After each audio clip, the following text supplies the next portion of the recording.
Hello, everyone. Thank you for joining us in Repats for Artsakh live Q&A series. Today, we are interviewing Sevana Tchakerian, a native from France who, a few years ago, decided to come and live in Armenia since 2015. Together with a group of musicians, artists, and psychologists, Sevana visits various shelters in Yerevan and outside the city to give workshops to the youth who have been displaced from their homeland. I am Florencia Alin Nerguizian, originally from Uruguay, and since February I've been volunteer here in Armenia with Birthright Armenian. Currently, I'm volunteering with Repats Armenia.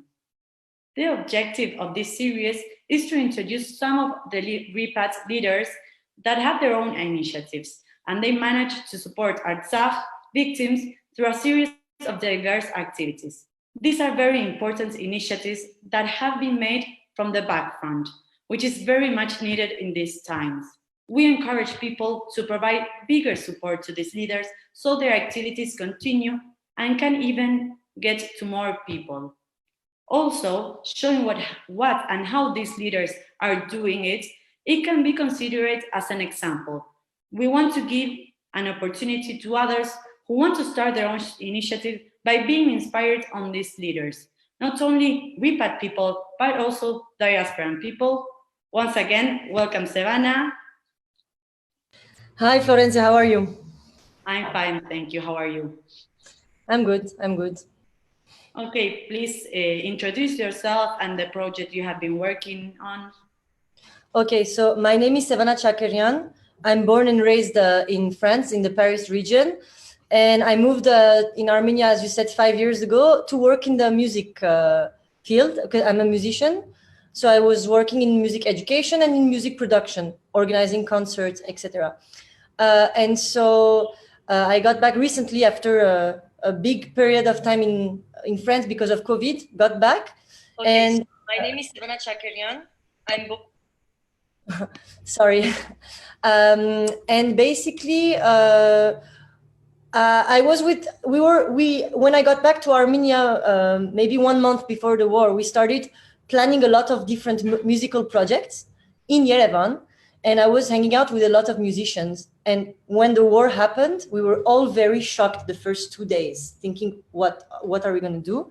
How can we somehow contribute? So after the moment of shock that everyone had, and just trying to understand, is it going to be a long-term war? Is it going to be just a few attacks? We understood, no, this is a big-scale, long-term thing, unfortunately. And we saw that a lot of families were coming to Armenia from Artsakh. And so we were thinking of ways to help these families. And we said, okay, we have a music center in Yerevan called the Nexus Center. Why don't we open our doors and invite the kids, the families, to come and have music and art workshops there with our teachers and with our musician friends. And very spontaneously, I did a Facebook Live, like the 3rd or 4th day of the war, explaining, okay, this is our idea. We have this space. If you know families who are in Yerevan right now, they can come, contact us. If you are musicians also and you want to help, contact us. And very quickly, we had people reaching out. We had hotels reaching out and camps sheltering the families, telling us basically, we have a lot of kids. We have like 20, 30, 50 kids, but it's very difficult for us to bring them to the school. Can you come to the hotels? Can you come to the shelters? So that's how we started. It was, we started going outside of our center and seeing these families in Yerevan. And then we got calls from the Marzes, the Mars Petarans, the regions, explaining we have also a lot of families in Tavush, in Lori, in Shirak, in Syunik, of course. In Goris, there are thousands of kids there. So yeah, that was the beginning. We would go and do music workshops with the kids and of course the teenagers and also the families, the moms and the grandmas. As you know, there are almost, no men adults, only mothers, kids, teenagers, grandmothers, grandfathers, also old, elderly people. Of course. Well, we want to thank you and we appreciate a lot of what you've been doing. I think this is a very, very important job. Please, everyone, share this live so it can reach more people and everyone can listen to what Sevana is talking to us, that is very important, the experience she's sharing with us. So we're gonna start talking about more things, starting to a couple of questions. Also, if you have other questions, you can share it with us. She will answer them. So yeah, you tell us this all started in the center and then it went to other malls. So this was practically the progress of the project, right? It started here in Yerevan and it went outside. But apart from the location progress, did you have any change along the way on the content of what you were doing? Or what are the different things you did at start and then how did it progress? Tell us more about that. Yeah, honestly, we don't, like, every day it changes because you cannot really plan a project when it's happening during wartime. Because, for instance, there are a lot of, for instance, recently there is a group of Artsakh teenagers who are music students in Stepanakert, in the music college, and they found out about the center. So they come every day. And so we realized, okay, these kids, they are already musically inclined. They have raw talent and they were having a music education. This music education got cut because of the war. And now they are in Yerevan, they're very enthusiastic and they want to help to also go and reach out the kids. But they need coaching and they need education as well.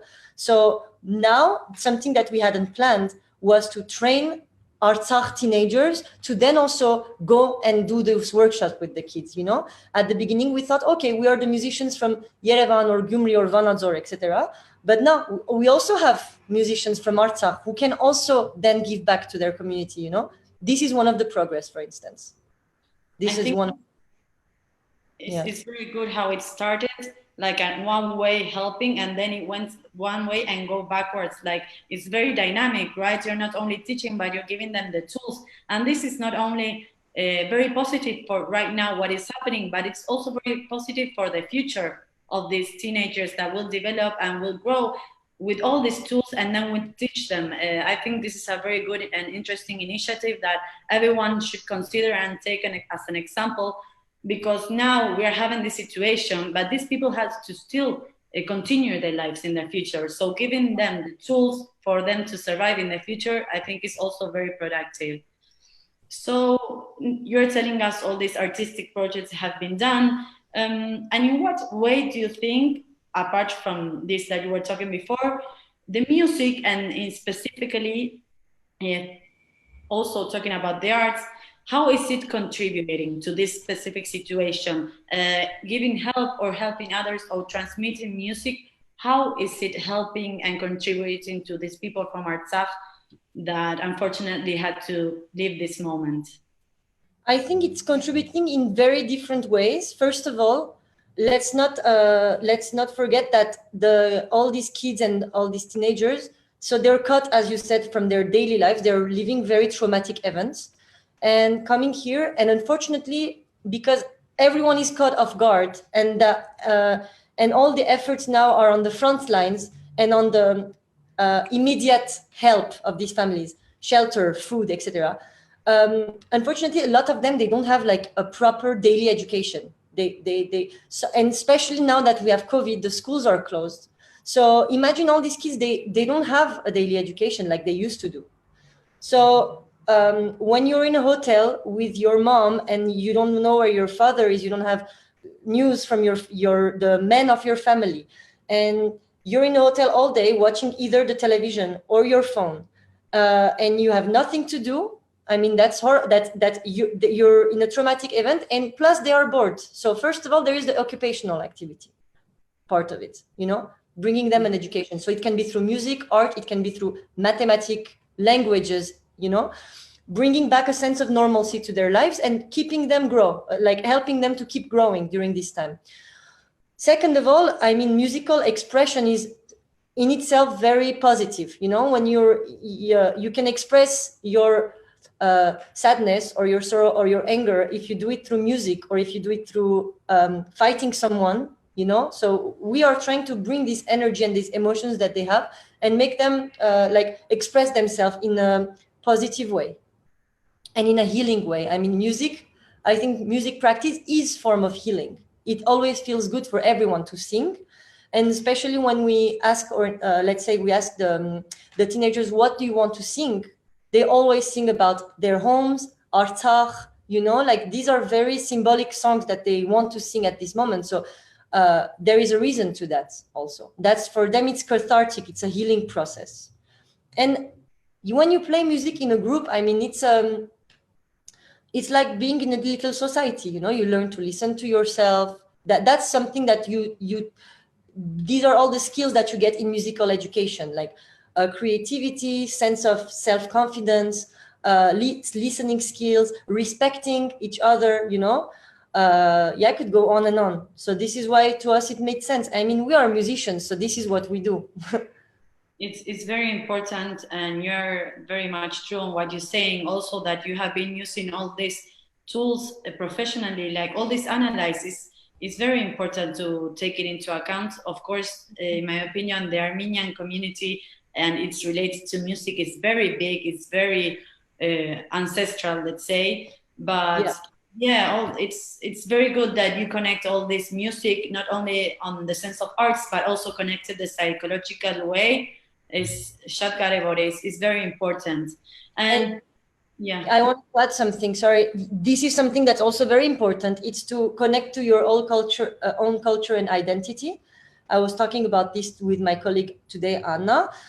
We started this project together. She's the director of the Nexus Center for the Art, another RIPAT, and she was saying, it's a way also when you're singing Armenian folk songs or songs in Armenian language, you're also connecting yourself through your history and through your culture, and that's also very important. That makes us united when we're a group of people, let's say singing komitas.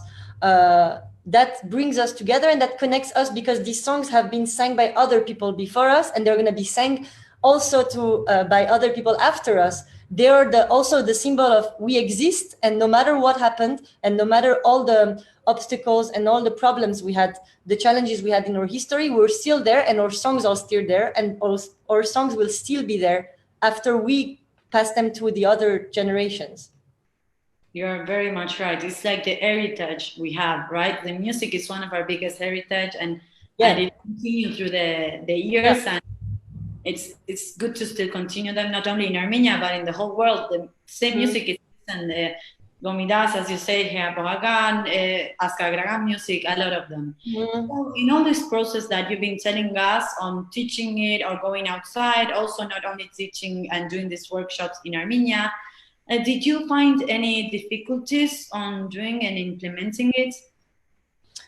I mean, personally, I got COVID and I'm just COVID-free today. So it slowed me kind of down for 10 days. Because I had to stop everything I was doing and just stay home until the COVID passes. So the main difficulty that I think we all have is that COVID became the second, it was the priority of the country, and then war started, COVID became the second priority, and now we have crazy numbers. So we have to be very, very careful and put a mask and trying to respect all these rules so that we don't contaminate more. That's, I think, a big challenge that we all have now, because it came to the second plan.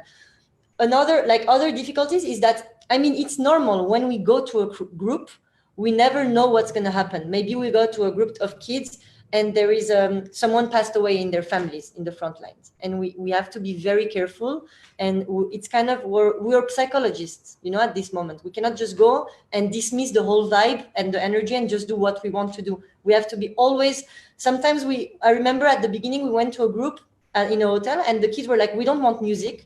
We want to do origami. We want to fold papers. So, you hadn't planned it. So we just ran to bring some paper and come back and try to improvise that. Like, we have to be careful and listen to what they need at that time. Maybe they need to sing a Hera Pokagan song. Maybe they just want to listen to us singing and just sitting here and listening. Maybe they want to play football. I remember soccer, we were in Goris, we arrived in a hotel and we saw that all the guys, they were teenager guys, they were playing soccer. So we're like, okay, let's play with them. And we played 20 minutes and then they were ready to do music, you know? So that's not a difficulty. It's more like something we have to be very, very sensitive about. Of course you should. Of course, yeah, it's totally understandable, and it's good that you are so empathetic. You and your team are so empathetic and really understand that and are open to that. Because, as you say, every situation is different.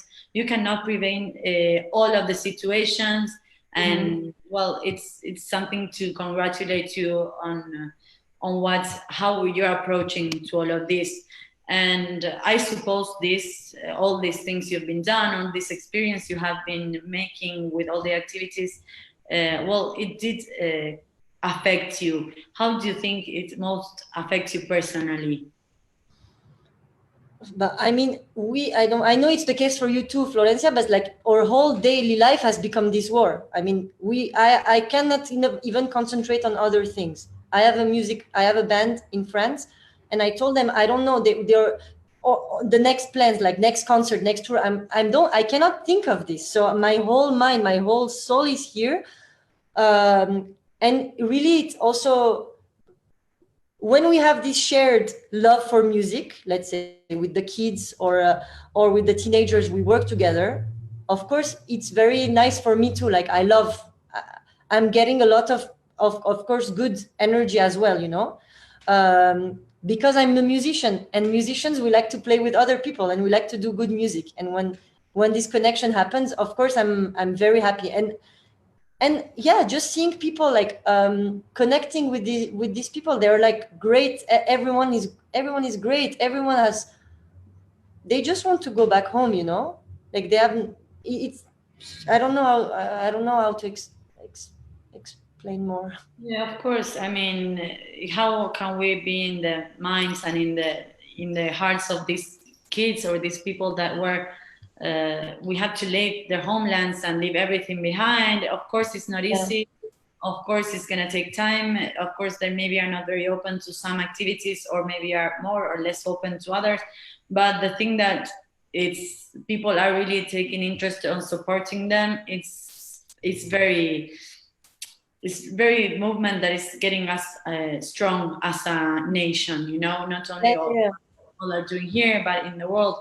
And as you were telling us how all this impacts on you, of course, you're having a very, very impactful sense on the kids you're working on. Maybe that doesn't, maybe they don't see it, maybe we don't see it, but of course, what you're doing is probably generating a very big impact on them. Do you think that are they having an impact of you? How is this? How do you feel treating them, being with them? How do you feel it's getting into you? And as a musician and as a person, no, both sides. Yeah. I mean, you know, when you're a teacher, when you teach someone, I don't know if you have experience teaching, but every time you teach, you also learn a lot from the people, because you have an idea, you have a concept, and you want to teach them. And so you are forced to clarify your ideas and communicate well. Like my communication skills, I'm sure it's better than before. My capacity, all these workshop leaders, to adapt to a situation and to be creative when you have a new obstacle or a new challenge or a new it also brings us a lot of creativity, because sometimes we meet very talented kids, you know, who are musicians. And it's like we have this moment when it's like I'm jamming with a friend, but they're like 10-year-old, 12-year-old, 15-year-old. They are like very talented amongst this group of kids. And I can see that, oh, I can play with this, like just on an equal level. And it's like, that's a great thing. And I'm thinking, and we think, how can we help them now? Maybe we can get them an instrument because they don't have an instrument. So it always brings us more ideas to help them, you know? Of course, yeah. We're having a question from Gustavo Cocuche Barsequian. He's originally from Córdoba. And well, this was one of the questions we were initially doing more at the end, but we can also do it now. And he's saying, like, what could we do from diaspora to help with the music project? Okay. So we have a little fundraiser. However, I'm telling everyone that my sister just wrote it. To help the music program, you can contribute to the fundraising. We have a fundraiser. But the thing is, like, I'm always telling, and I'm also giving money to Armenia Fund. I think it's the most important. If you have to give one time, please give it to Armenia Fund. We don't have this, like, in terms of number, we don't have the same needs. We need money to purchase instruments. We need money to just pay for the expenses of going and of keeping these workshops going. I mean, I don't know if it's possible from Argentina, but we need some instruments. I was talking with a guitar like seller in France. They're gonna ship us instruments. So this is how we can do it, and how you can help is just like follow us. I'm posting almost, now that I'm back, daily lives of what's happening, of the kids and stuff. I'm trying to document as much as I can. Yeah, for the music project, I mean, you can keep in touch with us if you're a musician, or if you want to give music workshops and you're in Yerevan or in Armenia in general. Reach out to me. We can see what you can do. Maybe you can do workshops, or you can join other bands, etc. That's possible also. We adapt to the talent of the people we meet, if they're enthusiastic, if they want to join. From afar, it's rather like sending money so that we can purchase stuff here, or shipping some instruments, if it's possible. Yeah, very good. Also related to this question, apart from these people contributing to your project, and Nadram, that you have been mentioned very wisely, how do you think people that are not physically in Armenian but their hearts are, how can they engage on contributing in Armenia on other aspects apart of the financial ones? I have two things in mind. First of all, because I'm still French Armenian, so I'm thinking, when I'm not doing music, the music workshops, I'm thinking, how can I get more non-Armenians to know about what's happening? Because a lot of people don't know what's happening. So, and I realized that as much as I put lives, as much as I share on my social media, I feel like a lot of my contacts who are not Armenian, they don't see them, or they see them, but they still don't understand what's happening. And I think talking one-on-one with people really works. I know it takes a lot of time, but checking in with your colleagues, with your friends, explaining them what the situation is, asking them to like support, to share what you're sharing, to donate. For instance, me, now I have my new motivation is to reach out to non-Armenian musicians, explaining them the situation, and asking them. For instance, I have a group of non-Armenian friends, like from Kenya, Venezuela, US, Japan, Europe, etc. And they're going to now. I send them messages and emails explaining them the situation, and they know that I'm doing a music project. So that really connects us, because they're musicians and they know how music is important, and they want to help.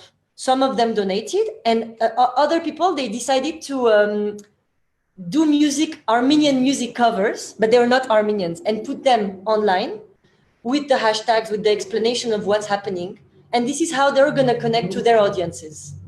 You saw yesterday there was a big concert called Artists from Artsakh that was organized by One Armenia and Creative Armenia and AGBU, etc. I think it's very important to have partnerships, allyship.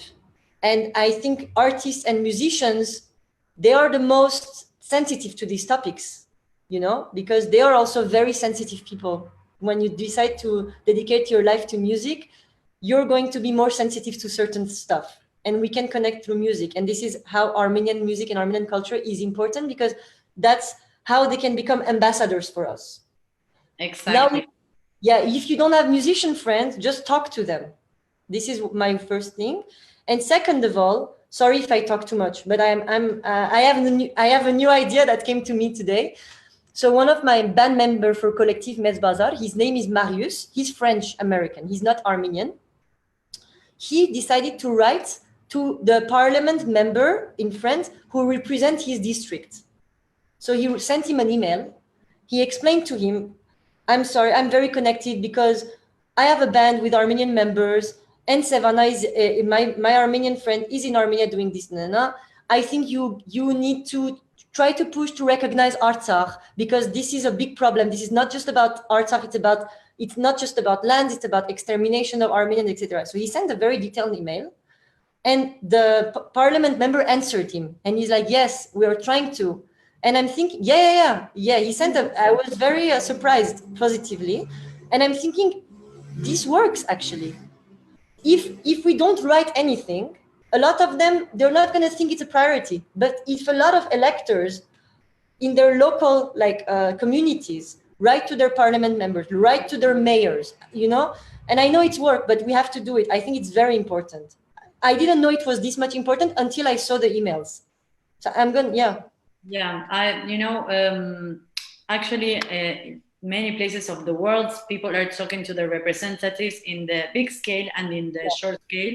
And I want to resolve 2 points that you were talking about. One is this, the contact of the community to the representative, that is very important, this example, and also your own contacts. I think we should all follow Sevana's example. On her case, is in the artist sector, but on your other sectors, non-Armenian people also need to know what is happening. We need to share this to the whole community, because now this cause is a violation of the human rights that is happening now to us, but then who knows who is going to be this.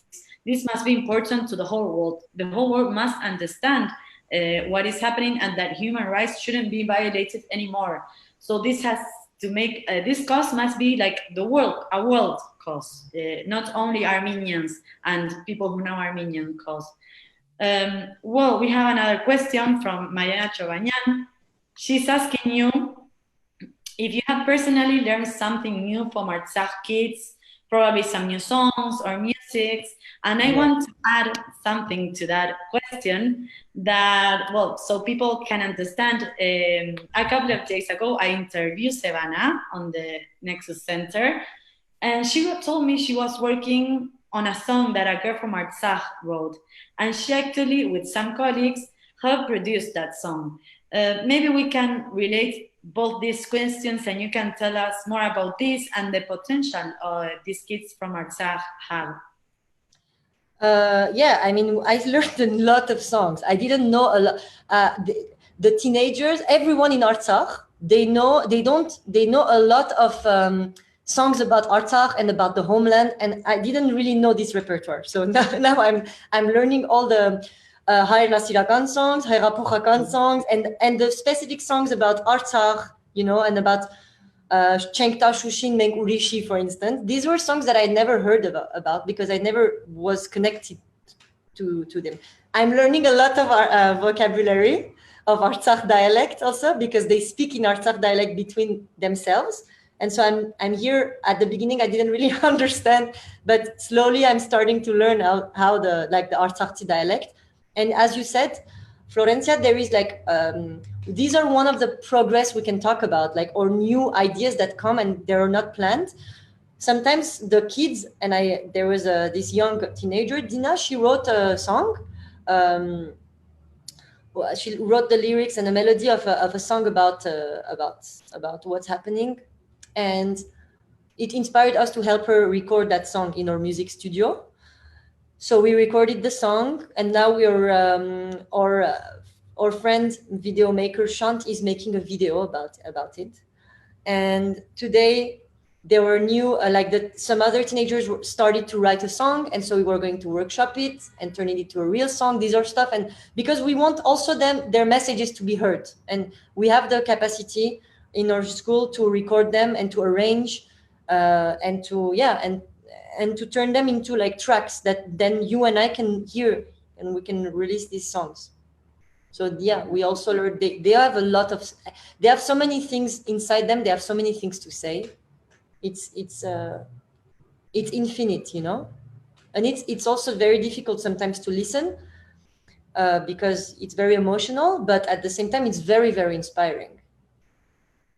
Of course, I can imagine.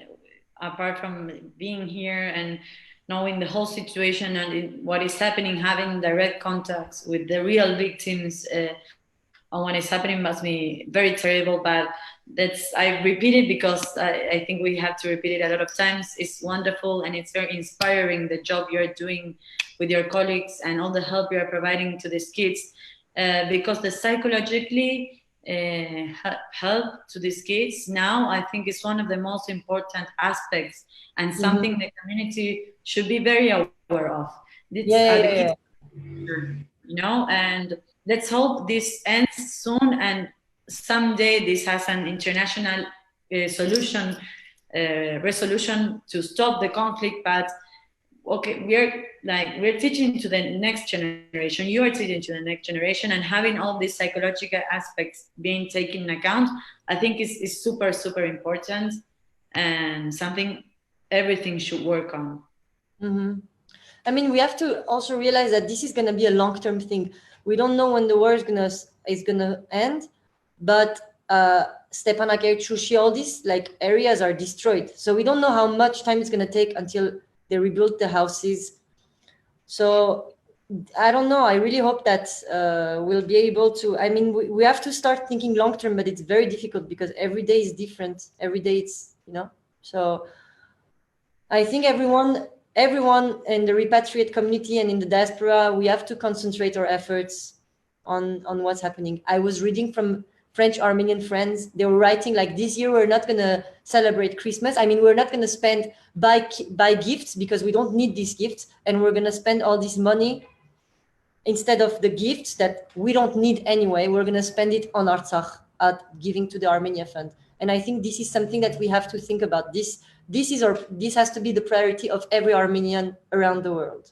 Totally. I totally agree with you, because we Armenian, we conform a nation. It's not only the Armenians that are actually in Armenia, but the whole community conform the Armenian nation.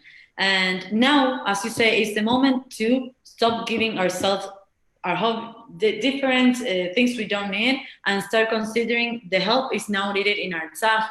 And maybe people that are far away, they of course they know what is happening, but I think being here is like you have another you are more near, let's say, in some way, and you understand that okay, the help is now, the help is needed, and not only for it's happening now. It's very important to highlight that the damage of today has to be recovered in the future, and that money is also very important. So maybe as you are very much into the music and you have all this artistic community, maybe in the future, when all these COVID issues also are done, or with the COVID, but with certain precautions, maybe they can be like, or a worldwide concert, or in different countries concerts, like to raise money, like campaigns directly also dedicated to rebuild Artsakh. Because as many of you had seen on the videos, Artsakh has been very badly bombarded by Azerbaijan, and the help that is needed is very big. So I think community should follow this advice, your advices, and the advances of the whole leaders that are having their own initiatives to continue fundraising, to continue looking for support, and mostly with the non-Armenian community, so as they can also reach their own community of representatives. Because one thing is to having, in my opinion, the Armenian community manifesting on the street, but imagine having a whole country manifesting on behalf of a cause, on the Armenian cause. We're in 21st century. Many of our countries have been through dictatorships, fascism, authoritarian regimes, and that's what's happening now in Azerbaijan and Turkey, and that's what's making now these attacks and availing them. So we should all, as an international democratic pro-human rights community, start stopping these attacks and start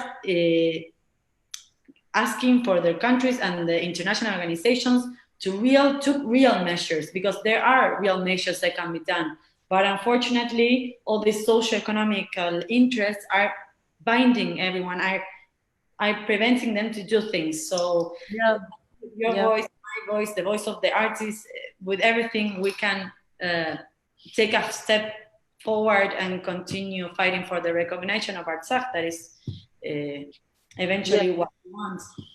And there is something very important I think we all have to really keep in mind, is that our behavior and the way we express ourselves, and it has to be exemplary, because every word of hatred we will put out there, first of all, it's not going to help us. Like, it's not going to help us to hate. We have to be united, we have to be strong, and it's going to be used against us, like one word, because everything is from the other side, everything is manipulated and everything is fake news. So if there is, let's say, in a community, someone is burning a flag, let's say, we're going to see this for weeks from the other side. See, they're hating on us. No. So we have to really be very, just stick to the truth. We want to live. Other forces are trying to annihilate us. We are just going to keep on be strong and defend ourselves. And, I think we have to be very careful about that. And not spread hate. I totally agree. Because we're a country of love and we're a country of peace, and we shouldn't show otherwise. We're a nation of love and a nation of unity and peace, and we want peace, and that's why we cannot show anything that's contrary to peace and justice and love and unity. I totally agree with that. It's counterproductive. All violence activities also, like we are complaining about how the Turkish government and the Azerbaijani people has this hate culture among the Armenians. So why, if we complain, should we get the same attitude towards them? No, like people should be free. People should not be victims of war, dictatorships, anything. The violence and the hate culture must be separate. And once, if this is not over and not take away apart from the conflicts, the world is still gonna be having all these hates and conflicts and human rights violation. This is a very thing you pointed, and I think the community should be very aware of that.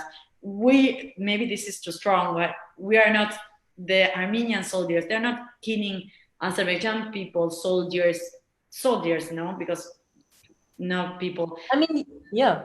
Because we hate them. No, it's to defend us. Though, on the other hand, they want to kill not only the soldiers, our hospitals, the civilians. It's terrible. And for example, where you were mentioning burning a flag, that in the international level, it's very, very important. It's very symbolic. So showing that is like not having respect for other democracies. In this case, Azerbaijan doesn't have them. I think it's not just, it's just deviating from the message. And our message is human rights. We have we have to live and I think we have to, like, or we're gonna win when the Artsakh is gonna be recognized as an independent republic. That's when we will win. Back to the questions. People are having interest and they're having more questions, so we're going again to answer. Okay, we got off track. Mariana's question, she's asking, Sevana Jan, are there many kids having any music backgrounds, attending music school or tutors, and can play musical instruments? And those who has only started exploring music with you, do they tell that they are going to pursue music later? Okay, so in any group, I think there is at least one. When we visited, like, there is always one or two kids who are like learning piano, or they're in the choir, or they were learning percussions and stuff like that, or they were singers. And with them, we want to do it on two levels, like music workshops for everyone, but also we see the ones who had the music education that got stopped because of the war, and we want to keep them, like sponsor them, get them instruments for them, maybe do Zoom. We're thinking of every way we can help them, especially when they're not in Yerevan. We saw a very, very talented kid in the Marzies, and now that we're back now on the field, and I don't have COVID, I want to either find local teachers in these Marzies, or maybe do like Zoom online lessons if they have a computer, or we have to find a way. There are also kids, let's say, that are now coming to the center, and they're learning guitar. Like in this group of teenagers, they are very enthusiastic and they want to do the same workshop. So they need to have at least, like, in each group, an instrument player. They can't be all singers. So they are learning guitar right now. Like every day they go, and our teachers are teaching them guitar, so that then they can also do these music workshops. Yeah, for now, these are the ones who started, let's say, music more seriously. That's great. That's great, actually. And Rima, our colleague, she has another question. She's asking, okay, what are the lessons learned from this? Any tips for running a supporting initiative for Artsakh? This is just to encourage other community members to join on starting their own work. I think any tips? First of all, we have to be ready to be very flexible. Like whatever you do, have to be very flexible because you don't know what's going to happen. Every day is a new adventure. If you want to join, like there are so many things happening. I know that Hai Kazarian yesterday was doing a Q&A. He's doing a great job. And I'm sure he needs volunteers. There are a lot of nice initiatives. For instance, there is a very important initiative happening. Also, it's Berkazora Havak.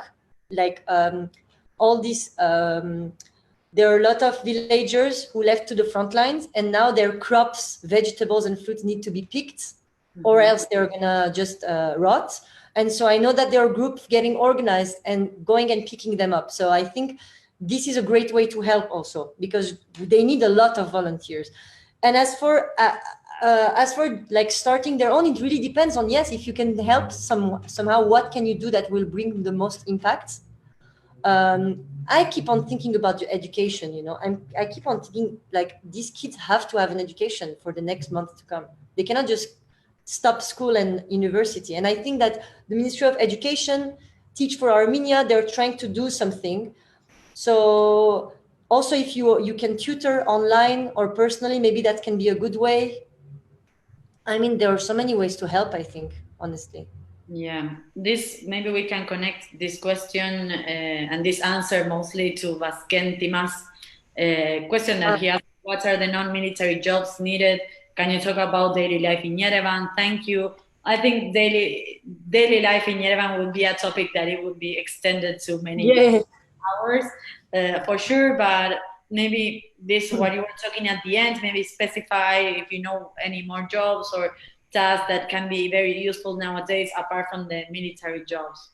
Yeah, I mean, apart from military jobs, is like there is every day there are people volunteering, giving food or clothes, and there is a lot of need for volunteers to pack and then send them, for instance, or drive, for instance. There is the picking up the Berkazora Havak. I know that they need people, and they have a Facebook group.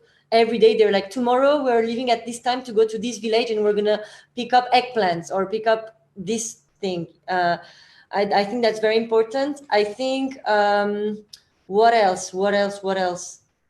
I mean, I know that psychologists also are working. I was talking to psychologists because I have psychologist friends who want to come. They were asking what are the needs. They were telling us that there is a need of psychologists specialized in traumatic experience to give lectures and lessons to the local psychologists, and also to go and to work with the families of fallen soldiers. I know that there is a big need for this as well. As for other fields, I'm not a specialist, so I cannot tell you. I cannot tell you. Of course, everyone is different. Every area needs different people. Also, we have to contact the people who are most involved with those areas.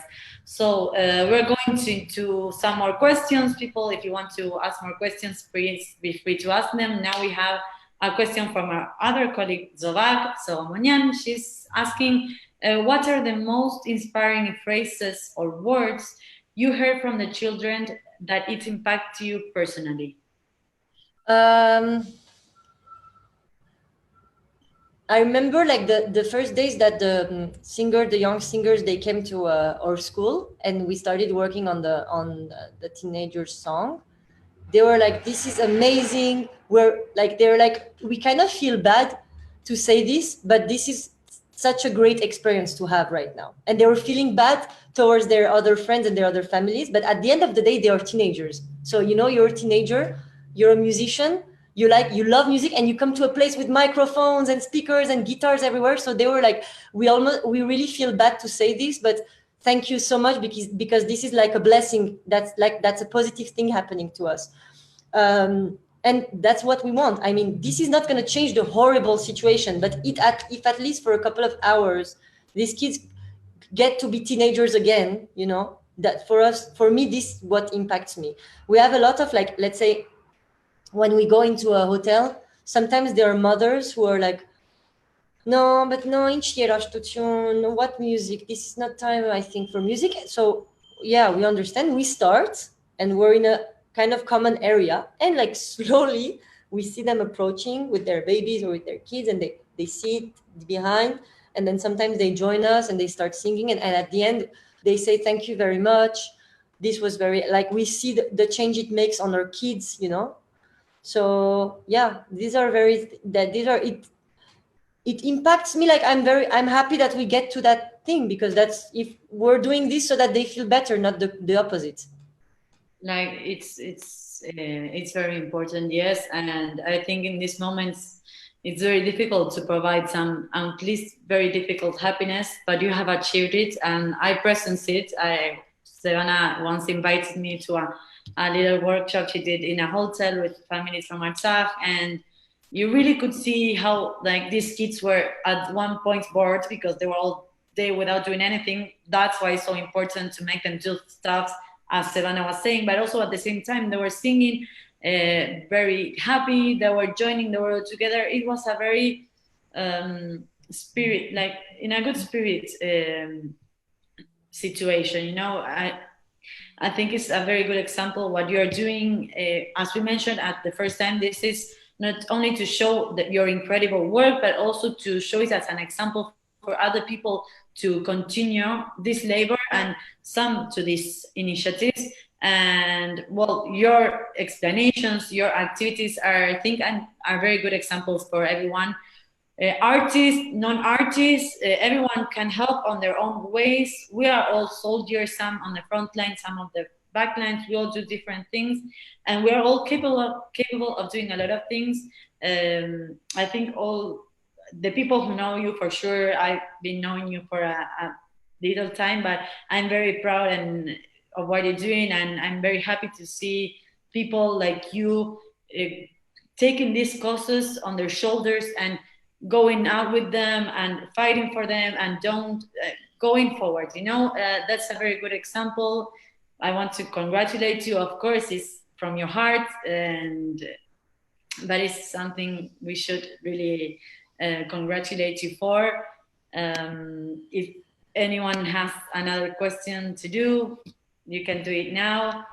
Or I want to say thank you also to Repat Armenia, because it's very important also what you guys are doing, because you're bringing the different messages or different actions to also the outside world and to the other repats, and unifying the repatriate network is also very important, you know, because that's how also maybe someone will listen to me and be like, okay, I can help you this way, and just connect to me, send me a message, and this will be thanks to you also. It's very important.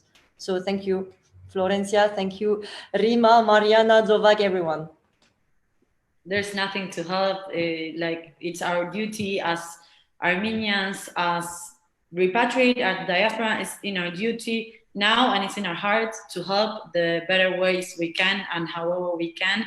If we have to stay strong now, and this is our strength all over this 1,000 years that make us today be a very big and strong community. So I'm seeing there is no further questions. So we talked too much. There is a lot to talk this week. Also, maybe last thing, I'm from Uruguay, Sevana is from France. These are two countries that are very much involved with the Armenian cause. Both have recognized the Armenian genocide, and both are now making a lot of statements pro-Armenia and against the attacks from Azerbaijan and Turkey. I think it's very interesting. So the French people who are hearing and the Uruguayan people, keep on doing the label. You have a country that supports us, and that's very important, and to take it in account. Yes. Please, keep advocating. whoever wants to support Sevana's initiatives, please contact her. You have seen it, she's a very nice, open person. She has the social media. You can contact her through RIPAD. Whatever you want to help her, please, no doubt on contacting her. And also, I want to remind you that RIPAD Armenia, together with Birthright Armenia and Armenian Volunteer Corps, decided to donate 5% of their salaries to Imnadram and 1,000 plus for at least 6 months as part of the 5% for Artsakh challenge, which we want to encourage you to be part as well of this compromise we now need as Armenians to help our country, our soldiers, and our nation. Thank you again, Sevana, for being part of this. We really appreciate. We look forward to work together as long as it is needed, and to let's say to get an ending to this closely, without more victims. If you wanna add anything, if you wanna say something to RIPAD Network, to locals, please, you are free to say anything you want. No, I think I've said it all. Like, I'm just saying our priority, everyone should be this. Everyone should think, how am I the most impactful? Is it sending money? Is it doing this? Is it volunteering? There is nothing more important right now than this, because we're in danger. We're gonna, with a lot of sacrifices, unfortunately, that have already started with the lives of our soldiers, etc. But peace will win. I think this is how we will win. But we have to be very focused and very active in every front. Money, advocacy, volunteering, speaking about it on social media, talking about it to our friends, talking about it to our communities, asking for accountability, boycotting products also, all of this. Okay, thank you again. And please, everyone, follow Sevana, follow her initiatives, contribute on whatever she's told us. And please share this video so the people who couldn't see it can hear about Sevana's initiative. I know what is being discussed, that is very important now. The diffusion of all of this, not only our content, but all the content that Armenians are making, is very important. Thank you again for listening to us, and see you soon. Hak Bye.